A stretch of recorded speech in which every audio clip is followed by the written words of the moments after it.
Ah, ma chère, je sais. Je sais ce que c'est de sentir l'âme à vif, d'avoir le cœur déchiré par une trahison féminine, cette douleur lancinante qui te pousse au bord du gouffre. Tu as peut-être l'impression que la lumière ne reviendra jamais, que ton renouveau intérieur est une chimère lointaine. Mais si je te disais que c'est précisément dans la plus grande humilité, là où personne ne cherche, que peut naître le plus grand éveil spirituel après la douleur. Aujourd'hui, je vais te plonger dans l'histoire incroyable d'une femme qui donnait sans compter, qui a vu sa bonté récompensée de la manière la plus inattendue et dont la résilience féminine a défié l'impossible. Elle a découvert les secrets de la cure émotionnelle, la libération après l'humiliation et le pouvoir caché du pardon dans les bras d'un homme qui a vu au-delà des apparences. Son parcours est une transformation par la douleur, un véritable témoignage du mysticisme féminin et de la force spirituelle de la femme brisée. Beaucoup d'entre vous nous suivent chaque semaine, mais n'ont pas encore osé franchir le pas de l'abonnement. Rejoignez-nous maintenant pour cette révélation. Tu dois absolument voir cette histoire jusqu'à la fin, car elle contient une vérité si profonde qu'elle pourrait bien changer ta propre vie, te montrant que ton cœur brisé est en réalité la porte d'entrée vers une puissance insoupçonnée. Ah, ma chère, n'est-ce pas que la vie nous jette parfois dans des situations où notre cœur, même blessé, par la trahison féminine, refuse de se refermer? Imaginez Esther, une jeune femme d'à peine 24 ans, humblement installée dans sa petite échoppe de cuisine de rue à Lagos. Son existence était modeste, chaque jour une lutte, mais son esprit, lui, restait une flamme vacillante, prête à embraser le monde de sa bonté. C'est dans ces âmes simples que l'on trouve souvent la plus pure expression du renouveau intérieur, n'est-ce pas? Malgré le poids de sa propre pauvreté, Esther portait en elle une générosité débordante, un sourire éclatant qu'elle offrait à tous, clients ou passants. Elle n'attendait rien en retour, ne cherchait aucune gloire, juste la satisfaction de partager le peu qu'elle avait. C'est là, dans cette persévérance silencieuse, que se forge la résilience féminine, cette capacité mystique à transformer l'adversité en compassion. Elle était un phare dans le tumulte de la rue, une preuve vivante que la lumière de l'âme peut briller même dans les circonstances les plus sombres. Et puis, il y avait Papa J, ce mendiant infirme, une silhouette familière dans le paysage de son quotidien. Chaque jour, sans un mot, sans même un regard suppliant, Esther lui tendait une assiette de nourriture. Ce n'était pas un devoir, mais un acte d'amour désintéressé, un rituel sacré qui transcendait la simple aumône. Pour Esther, ce geste était une forme de libération après l'humiliation que la vie avait pu lui imposer, une affirmation silencieuse de sa dignité et de sa valeur, au-delà de toute blessure. N'est-ce pas fascinant de voir comment le destin tisse des liens invisibles entre les âmes, même les plus disparates? Entre cette jeune vendeuse et ce vieil homme brisé, il y avait une connexion qui dépassait les mots, un échange d'énergie qui préparait le terrain pour un éveil spirituel après la douleur des plus inattendus. Chaque plat offert était une graine plantée dans le jardin de l'invisible, une promesse que la bonté finit toujours par trouver son chemin. Cette introduction n'est qu'un prélude, ma chère. Elle nous plonge dans le mystère de la compassion, dans la profondeur d'une âme qui, malgré ses propres épreuves, choisit de donner.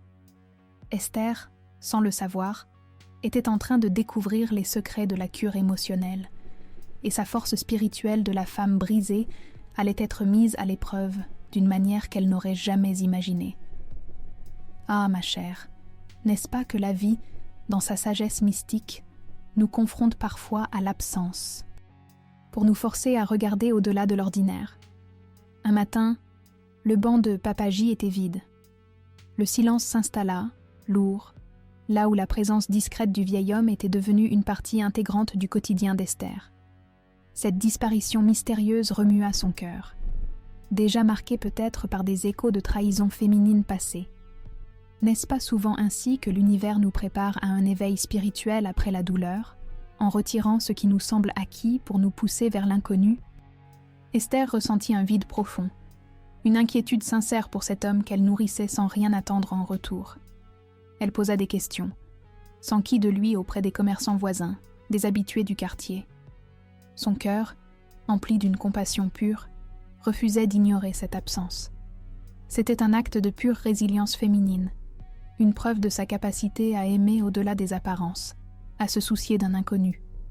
Cette recherche silencieuse était déjà un chemin vers la libération après l'humiliation, car elle montrait sa force intérieure et sa capacité à s'inquiéter pour autrui. Les jours passèrent, et l'absence de Papa J devint une énigme persistante. Pour Esther, chaque jour sans le voir était une interrogation, un rappel de l'incertitude de la vie. Mais cette inquiétude n'était pas un fardeau. Elle était le signe d'une âme connectée, d'un cœur capable de ressentir au-delà des liens familiaux ou sociaux. C'est dans ces moments de questionnement que les secrets de la cure émotionnelle commencent à se murmurer, quand l'âme se prépare à une révélation. Alors que l'espoir de revoir Papa J s'amenuisait, comme une ombre dans la nuit, un homme élégant apparut, portant une enveloppe mystérieuse. Il l'attendit à Esther, cette simple vendeuse de rue, l'invitant à se rendre à l'hôtel Green Hill à 16h.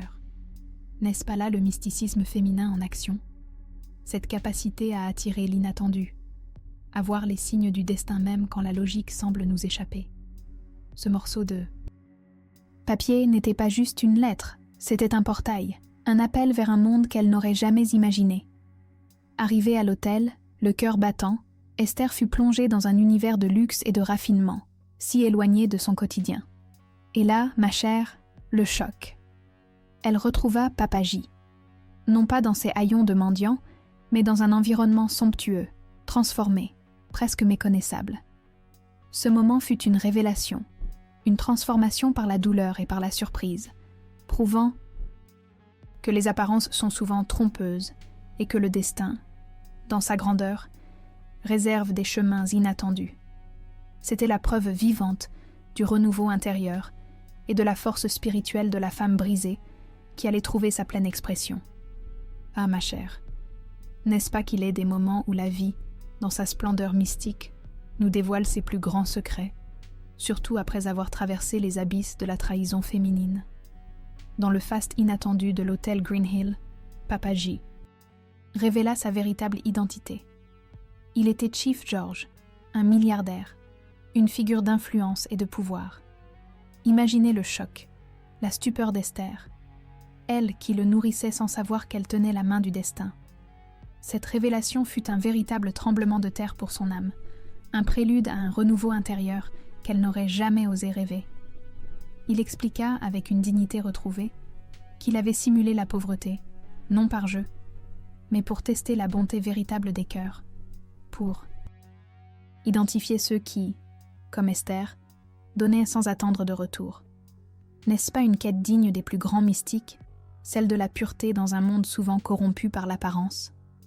Pour Esther, cette explication était un baume sur toutes les blessures, une libération après l'humiliation que la vie avait pu lui infliger. C'était la preuve que ses actes de générosité, jadis invisibles, étaient en réalité des phares de lumière. Et il l'avait choisie, elle, Esther, pour sa générosité. Désintéressée, pour la pureté de son âme qui brillait au-delà de sa condition. Ce n'était pas sa beauté, ni sa fortune, mais son cœur pur qui l'avait distingué. N'est-ce pas là le pouvoir caché du pardon dans sa forme la plus sublime? Le pardon de la vie elle-même, qui se manifeste en récompensant ceux qui ne demandent rien. Cette reconnaissance, venant d'un homme si puissant, était un miroir tendu à Esther, lui montrant la grandeur de son propre esprit et la force spirituelle de la femme, brisée qu'elle était. Comme récompense, Chief George lui offrit bien plus qu'une simple somme d'argent. Un restaurant luxueux, flambant neuf, baptisé Esther's Place. N'est-ce pas une transformation par la douleur des plus spectaculaires? Celle qui, d'une humble vendeuse de rue, se voit propulsée à la tête d'un établissement de renom. Ce cadeau n'était pas seulement une récompense matérielle. C'était un symbole de son éveil spirituel après la douleur, une preuve que l'univers répond à la vibration de la bonté désintéressée. Ce moment, ma chère, est une illustration parfaite du mysticisme féminin, cette capacité intuitive à savoir que chaque graine de bonté que l'on sème revient, amplifiée, à celui qui l'offre. Esther, avec sa compassion silencieuse, avait inconsciemment attiré à elle une bénédiction qui allait changer sa vie à jamais. C'est une leçon que nous devons toutes retenir, que la vraie richesse n'est pas ce que l'on possède, mais ce que l'on donne, et que le destin, souvent, nous réserve ses plus belles surprises quand on s'y attend le moins. Ah, ma chère, n'est-ce pas que le véritable renouveau intérieur se manifeste non pas par l'acquisition de richesses, mais par la manière dont on les utilise, surtout quand on a traversé les affres de la trahison féminine? Esther, désormais propriétaire d'un restaurant renommé, Esther's Place, devint une figure respectée de Lagos. Sa vie avait été transformée de manière spectaculaire, mais elle n'oubliait jamais d'où elle venait. C'est la preuve ultime de la résilience féminine, cette capacité à grandir sans perdre son essence, à devenir une source de lumière pour les autres. Malgré l'opulence, Esther resta humble, fidèle à la jeune femme qui offrait un plat à un mendiant sans attendre de retour. Sa richesse ne l'avait pas corrompue, mais l'avait, au contraire, renforcée dans sa bonté. Elle fonda Esther's Food Love, une œuvre caritative qui nourrissait les pauvres chaque semaine. N'est-ce pas là le summum du pouvoir caché du pardon? Se pardonner à soi-même la douleur passée, pour la transmuter en un flot ininterrompu de générosité, un acte de libération après l'humiliation qui rayonne sur toute une communauté. Son histoire est un hymne à la transformation par la douleur. La souffrance qu'elle avait connue, la pauvreté, l'abandon, tout cela devint le terreau de sa plus grande force, de son plus bel épanouissement. Elle devint un phare d'espoir, une inspiration pour tous ceux qui doutaient du retour du bien. Ce n'était pas seulement une réussite personnelle, mais un legs spirituel, un témoignage vivant du mysticisme féminin en action, cette sagesse innée qui comprend que donner est la vraie voie vers la plénitude. La fin de son histoire n'est pas une conclusion, mais une puissante message sur la valeur de la gentillesse désintéressée et le retour inévitable du bien. Elle nous enseigne que chaque acte de compassion, chaque sourire offert sans attente, est une graine que l'on sème dans le jardin de l'univers et qui finira toujours par porter ses fruits. C'est l'essence même de l'éveil spirituel après la douleur. Cette compréhension que nos épreuves ne sont pas des punitions, mais des opportunités de révéler notre lumière la plus pure. Ainsi, ma chère, l'histoire d'Esther est un miroir tendu à chacune d'entre nous. Elle nous rappelle que même quand le cœur est brisé par la trahison féminine, la force spirituelle de la femme brisée est illimitée. Que votre parcours soit parsemé d'épines ou de roses. Rappelez-vous que la bonté est une monnaie universelle et que l'amour donné sans compter revient toujours, démultiplié. Qu'allez-vous faire de cette étincelle de vérité que vous avez reçue aujourd'hui? Alors, ma chère, après avoir été témoin du voyage d'Esther, une question essentielle se pose à vous. Quelle étincelle de bonté, quelle parcelle de votre propre cœur êtes-vous prête à offrir aujourd'hui pour déclencher votre propre renouveau intérieur et votre éveil spirituel après la douleur?